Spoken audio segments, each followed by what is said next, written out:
Welcome to study 24 Udaipur. MCQ series में आज हमारा जो सबसे पहला प्रश्न उसको देखिए। भारतीय शेयर बाजार का प्रभावपूर्ण नियंत्रण किसके द्वारा किया जाता है, ठीक है, या किसके द्वारा किया जा रहा है।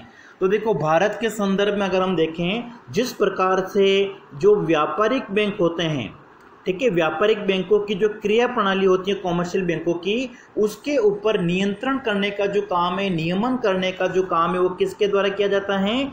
आरबीआई के द्वारा, रिजर्व बैंक ऑफ इंडिया के द्वारा किया जाता है। इसी तरीके से जो शेयर बाजार होता है, उस शेयर बाजार के जो भी क्रियाकलाप होते हैं, जो निवेशक होते हैं, उनके हितों की रक्षा करने के लिए भारत में सेबी की स्थापना की गई है। तो करेक्ट आंसर इसमें आपका हो जाएगा ऑप्शन तीसरा। अगला देखिए,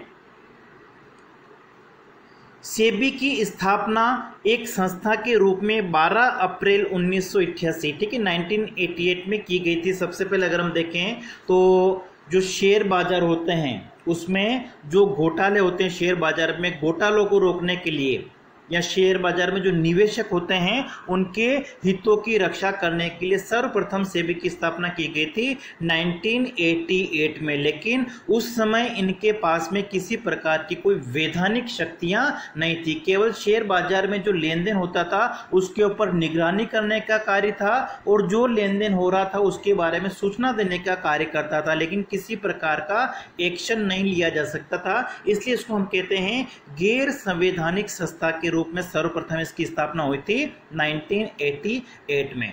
अगला है, सेबी का प्रमुख रूप से संबंध है। तो देखिए, दो प्रकार के बाजार होते हैं, एक तो होता है मुद्रा बाजार और दूसरा होता है पूंजी बाजार। तो जो सेबी है उसका संबंध किसके साथ में है?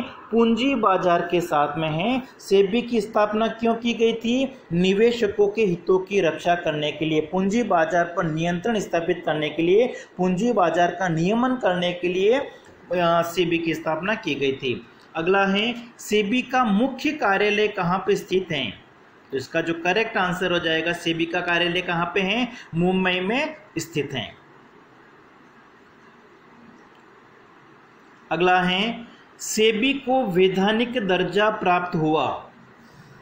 जैसा कि मैंने आपको बताया था कि सेबी की जब स्थापना हुई थी अप्रैल 1988 में, उस समय इसके पास में कोई वैधानिक शक्तियां नहीं थी। लेकिन जो शेयर बाजार घोटाला हुआ था 1990 में, तो ऐसी स्थिति में उस पर निपटने के लिए बाद में उसको संवैधानिक दर्जा दिया गया था, कानूनी रूप से उसको शक्तियां प्रदान की गई थी। वो कब प्रदान की गई थी? 1992 में, 30 जनवरी 1992 आपका आंसर हो जाएगा ऑप्शन हमारा फर्स्ट। अगला देखिए, सेबी का प्रमुख उद्देश्य कौन सा है? ठीक है, सेबी की जो स्थापना है वो किस उद्देश्यों को पूरा करने के लिए की गई थी? जो शेयर बाजार, उसमें जो इन्वेस्टर हैं, निवेशक हैं, उनको सुरक्षा प्रदान करने के लिए, शेयर बाजार का विकास करने के लिए, हम कह सकते हैं उसको प्रोत्साहित करने के लिए, उसके ऊपर नियंत्रण और नियमन स्थापित करने के लिए हम कह सकते हैं। तो करेक्ट आंसर इसमें आपका हो जाएगा ऑप्शन फोर्थ। सेबी की जो स्थापना की गई वो इन सभी उद्देश्यों को पूरा करने के लिए की गई थी। अगला देखिए, सेबी के निदेशक मंडल में कितने सदस्य होते हैं? ठीक है, सेबी का जो निदेशक मंडल होता है उसमें कुल मिलाकर 6 सदस्य होते हैं। एक अध्यक्ष होता है जिसकी नियुक्ति केंद्र सरकार के द्वारा की जाती है।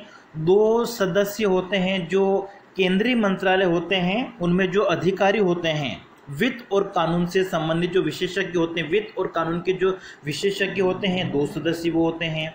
एक सदस्य होता है रिजर्व बैंक इंडिया का अधिकारी होता है, और 2 सदस्य जो होते हैं वो केंद्र सरकार के द्वारा नामांकित किए जाते हैं, जो शेयर बाजार के बारे में जानकारी रखते हैं। शेयर बाजार के जो विशेषज्ञ होते हैं 2 उनकी नियुक्ति की जाती है। कुल मिलाकर 6 सदस्य होते हैं। अगला है, सेबी के क्षेत्रीय कार्यालय स्थापित किए गए हैं। ठीक है, सेबी का जो मुख्यालय है वो तो कहाँ पे है? मुंबई में, लेकिन इसके जो क्षेत्रीय कार्यालय वो कहाँ पे स्थापित किए गए? दिल्ली, चेन्नई और कोलकाता में। तो करेक्ट आंसर आपका हो जाएगा फोर्थ ऑप्शन।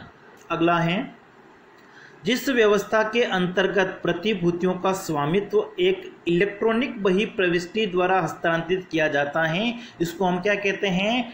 डिपॉजिटरी सिस्टम कहते हैं, निक्षेप नीति व्यवस्था कहते हैं। ठीक है, निक्षेप नीति व्यवस्था जो है वो एक तरह से मतलब जो शेयर बाजार होता है उसमें जो रिस्क होते हैं उसको कम करने के लिए, ठीक है, 1992 में जो 1990-92 के आसपास जो शेयर घोटाला हुआ था, उस घोटाले, इस प्रकार के जो घोटाले होते हैं उन घोटालों को रोकने के लिए जो प्रतिभूतियां होती है उनको मालिकाना हक देने के लिए इलेक्ट्रॉनिक बही खाते को रखने के लिए इस प्रकार की जो स्थापना है वो स्थापित की गई थी।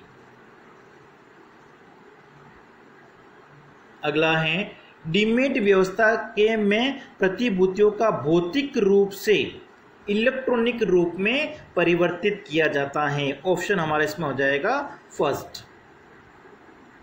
अगला है NSDL क्या है? ठीक है, NSDL का पूरा नाम अगर हम देखें नेशनल सिक्योरिटीज डिपॉजिटरी लिमिटेड।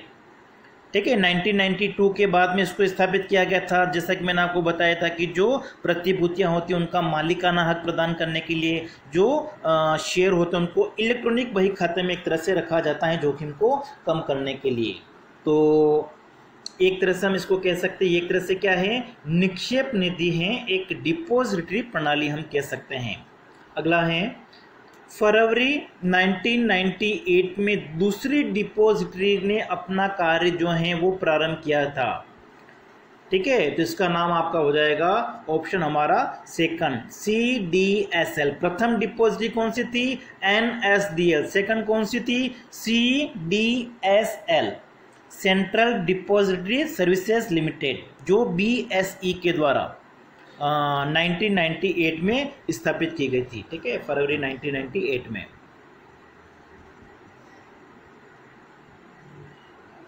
अगला है सेबी निवेशकों की किस प्रकार से संबंधित समस्याओं का समाधान करता है? जो शेयर बाजार होते हैं, सूचीबद्ध जो प्रतिभूतियां होती हैं उनसे संबंधित हम कह सकते हैं स्कंद विनिमय केंद्रों SEs पर जो सूचीबद्ध प्रतिभूतियां होती हैं उनसे संबंधित समस्याओं का समाधान किसके द्वारा किया जाता है? सेबी के द्वारा। अगला है NSDL की स्थापना, नेशनल सिक्योरिटीज डिपॉजिट लिमिटेड जो है उसकी स्थापना किसके द्वारा की गई थी? तो UTI, NSE और IDBI, इन तीनों ने मिलकर की थी। करेक्ट आंसर आपका हो जाएगा उपरोक्त सभी।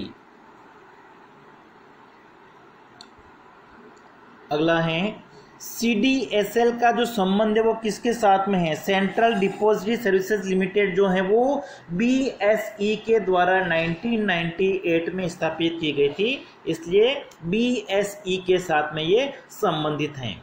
अगला है सेबी के कार्यों में सम्मिलित हैं। ठीक है, सेबी क्या करता है? शेयर बाजार में जो क्रियाकलाप होते हैं उनके ऊपर वो नियंत्रण स्थापित करता है। शेयर बाजार में किसी प्रकार की धोखाधड़ी होती है, गलत लेन देन होते हैं, उन पर नियंत्रण स्थापित करने का कार्य करता है। शेयर के गोपनीय लेन देन पर एक तरह से ये नियंत्रण स्थापित करने का कार्य करता है। तो करेक्ट आंसर आपका हो जाएगा उपरोक्त सभी। अगला है दलाल स्ट्रीट स्थित हैं। ठीक है, दलाल स्ट्रीट जो है वो कहाँ पे स्थित है? शेयर बाजार के साथ में संबंधित है, मुंबई में स्थित है।